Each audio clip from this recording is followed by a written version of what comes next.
गेल्या 8 दिवसापेक्षा अधिक काळ चंदगड तालुक्यामध्ये पावसाने दडी मारल्यामुळे प्रामुख्याने भात रोप लागणची कामे खोळंबलेली आहेत.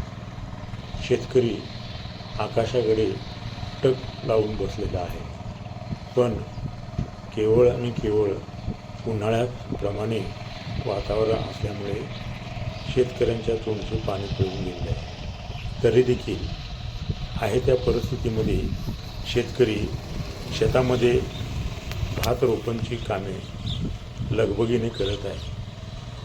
पाऊस नसल्यामुळे प्रामुख्याने रोप लागण पद्धतीला पावसाची आवश्यकता असते.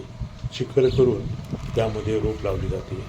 मात्र आता इंजिनाच्या सहाय्याने ओढ्या नाल्यातील नदीतील पाणी शेतामध्ये नेऊन त्यावर नांगर फिरवून चिखल करून रोप लागण केली जात आहे.